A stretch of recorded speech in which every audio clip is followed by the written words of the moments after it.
ದಿಲ್ಲಿ ಚುನಾವಣೆ ಶಕುನಿಯ ಅಂತ ಶಕುನಿ ಹೆಂಗೆ ಮಹಾಭಾರತನಾಗ ಶಕುನಿಗೆ ಯಾವ ರೀತಿ ಅದರ ಪ್ರತಿರೂಪ ಇವತ್ತಿನ ಕಾಲನಾಗ ಅಂದ್ರೆ ಅರವಿಂದ್ ಕೇಜ್ರಿವಾಲ್ ಸುಳ್ಳು ಅಸತ್ಯ ಒಟ್ಟು ಜನರನ್ನ ಭ್ರಮ ನಿರಸನ ಮಾಡುವಂಥದ್ದು ಬಹುತೇಕ ಏನು ಭ್ರಷ್ಟಾಚಾರ ವಿರೋಧಿ ಅಂತೇಳಿ ಒಂದು ಆಂದೋಲನ ಮಾಡಿ ಅದರೊಳಗೆ ಪಾತ್ರ ವಹಿಸಿ ರಾಜಕೀಯ ಅದನ್ನು ಬಳಸ್ಕೊಂಡು ಜನರನ್ನು 10 ವರ್ಷದ ಇಲ್ಲಿ ಜನರನ್ನು ಮೂರ್ಖ ಮಾಡುವಂಥ ಪ್ರಯತ್ನ ಮಾಡಿದರು. ಈಗ ದಿಲ್ಲಿ ಜನ ಜಾಗೃತ ಆಗಿದ್ದಾರೆ, ಅವ್ರ ಸ್ಥಾನವನ್ನು ಇವತ್ತು ತೋರಿಸ್ಕೊಟ್ಟಿದ್ದಾರೆ.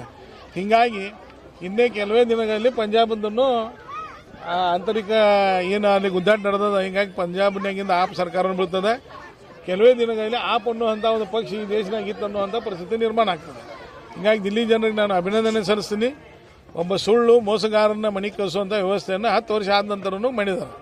ಏನು ಸ್ಟ್ರಾಟಜಿ ಮಹಾರಾಷ್ಟ್ರದಲ್ಲಿ ಹರಿಯಾಣದಲ್ಲಿ ಆದಂತಹ ಸ್ಟ್ರಾಟಜಿಯನ್ನು ದಿಲ್ಲಿಯಲ್ಲಿ ಮಾಡಿದ್ದ ಸಂಘಟನೆ ಮುಖಾಂತರ ಮೋದಿ ಅವರ ವರ್ಚಸ್ವ ಸಂಘಟನೆ ಸಂಘ ಪರಿವಾರದ ನಿರಂತರ ಕಾರ್ಯಕರ್ತರ ಪರಿಶ್ರಮದಿಂದ ಇವತ್ತು ದಿಲ್ಲಿ ವಿಜಯ ಆಗಿದೆ. ಪಂಜಾಬ್ ಇದಾಯ್ತು, ದಿಲ್ಲಿ ಆಯಿತು, ಕರ್ನಾಟಕ ಇನ್ನೊಂದು ವಾರ 15 ದಿವಸ ನೋಡ್ರಿ ಎಲ್ಲ ಸರಿ ಆಗ್ತದೆ, ಎಲ್ಲ ಸರಿಪಡಿಸ್ತಾರೆ. ಸರ್ಕಾರ ಇರ್ತದೋ ಅಥವಾ ಸರ್ಕಾರದ ಸರಿ ಆಕೈತೋ? ಅಲ್ಲ, ನಮ್ಮದು ಸರಿ ಆಗ್ತದೆ, ಸರ್ಕಾರ ಸರಿತೈತಿ. ನಿಮ್ದು ಸರಿಯಾಗಿ ಅದು ಸರಿತೈತಿ. ಹಾಂ, ಸರಿತೈತಿ. ವಿಜೇಂದ್ರ ಅಧ್ಯಕ್ಷ ಮುಂದುವರಿತಾರೆ, ಹೊಸ ಅಧ್ಯಕ್ಷರು ಬರ್ತಾರೆ. ಅದು ಹೈಕಮಾಂಡ್ ಕೇಳಿದ್ರು, ನಾನು ಹೈಕಮಾಂಡ್ ಅಲ್ಲ. ನಿಮ್ಗೆ ಸರಿ ಆಗ್ತದೆ, ಯಾವ ರೀತಿ ಸರಿ ಆಗ್ತದೆ? ಅಲ್ಲ, ಅವ್ರು ಸರಿಪಡಿಸ್ತೇವೆ ಅಂತ ಹೇಳಿದಾರೆ. ಅವ್ರು ಸರಿಪಡಿಸ್ತೇವೆ ಅಂದ್ರೆ ಅದ್ರೊಳಗೆ ಅನೇಕ ಅರ್ಥ ಇರ್ತಾವೆ. ಅದನ್ನ ನಾವು ಹೆಂಗೆ ಬಿಡಿಸಿ ಹೇಳ್ಬೋದು? ನಿಮ್ದು ಯಾವ ಬಣ? ವಿಜೇಂದ್ರ ಬಣ? ನಂದು ಪಕ್ಷದ ಬಣ. ನಾನು ಯಾವತ್ತು 90ರಿಂದ ಪಕ್ಷನಾಗದೀನಿ. ಪಕ್ಷದ ನಾಯಕದ ಹೈಕಮಾಂಡ್ ಏನು ಹೇಳ್ತದೆ ಅದನ್ನು ನಾನು ಕೇಳ್ಕೊತ ಬಂದಿದ್ದೀನಿ. ಯಾಕೆ ಮತ್ತೇನು ಶಿಸ್ತಿನ ಪಕ್ಷ ಅಂತೀರಿ? ಯಾಕೋ ಕರ್ನಾಟಕದಲ್ಲಿ ಇಲ್ಲ, ಈಗ ದಿಲ್ಲಿ ಚುನಾವಣೆ ಆಗಿದ್ದದ, ಈಗ ಸರಿಪಡಿಸ್ತಾರೆ. ಎಲ್ಲಿ ಬೇಕಾದಲ್ಲಿ ಒಬ್ಬೊಬ್ಬರು ಅಲ್ಲ ನೋಡ್ರಿ, ದಿಲ್ಲಿ ಒಳಗೆ ಕೊಟ್ಟಂತಹ ಸ್ಕೀಮ್ಗಳು ಬಹುತೇಕ ಇಡೀ ದೇಶದಾಗ ಎಲ್ಲಿ ಕೊಟ್ಟಿಲ್ಲ. ಆದರೂ ಜನ ಅವ್ರು ತಿರಸ್ಕಾರ ಮಾಡಿದ್ದಾರೆ ಅಂದಬೇಕು. ನೀವು ತಿಳ್ಕೊಂಬಿಡ್ರಿ, ಮೋದಿ ಅವ್ರ ಪ್ರಭಾವ ಸಂಘಟನೆ ಶಕ್ತಿ ಎಟ್ಟೈತೆ ಅನ್ನೋದು. ಕರ್ನಾಟಕದಲ್ಲಿ ಯಾಕೆ ವರ್ಕೌಟ್ ಆಗ್ತಿಲ್ವಾ ಅಥವಾ ನಿಮ್ಮವರು ಅದನ್ನು ಈ ಸಲ ವರ್ಕೌಟ್ ಮಾಡ್ತೀವಿ? ಹೋದ ಸಲ ಓವರ್ ಕಾನ್ಫಿಡೆನ್ಸ್ನಾಗ ವರ್ಕೌಟ್ ಆಗಲಿಲ್ಲ. ಅಂದ್ರೆ ಅರ್ಧಕ್ಕೆ ವರ್ಕೌಟ್ ಆಕೈತಿ ಅಥವಾ 2028ಕ್ಕೆ? ಏನು ಕೆಲವೊಂದು ಜನ ಅಂತಾರೆ ಈಗ ವರ್ಕೌಟ್ ಆಗ್ತೈತಿ 2.5 ವರ್ಷ ನಂತರನೂ ಅಂತಾರೆ. ಅವ್ರವ್ರ ಗದ್ದಲೊಳಗೆ ನಡೆದ ನಾ ಮುಖ್ಯಮಂತ್ರಿ ನೀ ಮುಖ್ಯಮಂತ್ರಿ ಅದ್ರೊಳಗೆ ಸರ್ಕಾರ ಬೀಳ್ತೈತೆ ಅಂತಾರೆ.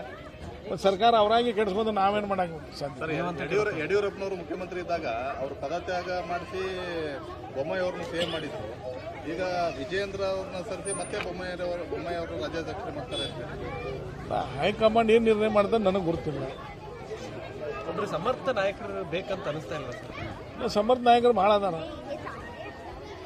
ಹುಡುಕಿ ಕೊಡ್ಬೇಕಂತೀರಾ ಅಥವಾ ಏನು ಅವ್ರನ್ನ ಐಡೆಂಟಿಫಿಕೇಶನ್? ಜನ ನೋಡ್ರಿ, ಇವತ್ತು ರಾಜಸ್ಥಾನ ಮಧ್ಯಪ್ರದೇಶನಾಗ ಸಾಮಾನ್ಯ ಮೊದಲನೇ ಸಲ ಶಾಸಕರಾದವ್ರು ಮುಖ್ಯಮಂತ್ರಿ ಆಗ್ಯದ ನಮ್ಮ ಪಕ್ಷನಾಗ.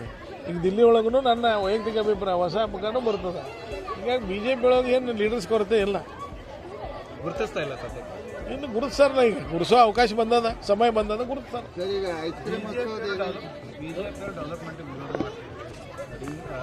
ಫ್ಲೈಓವರ್ಗೆ ಹಿರಿಯ ನಿತಿನ್ ಗಡ್ಕರಿ ಏನಂದರೆ ಮಾಡಿದ್ರು. ಆದರೆ ಈಗ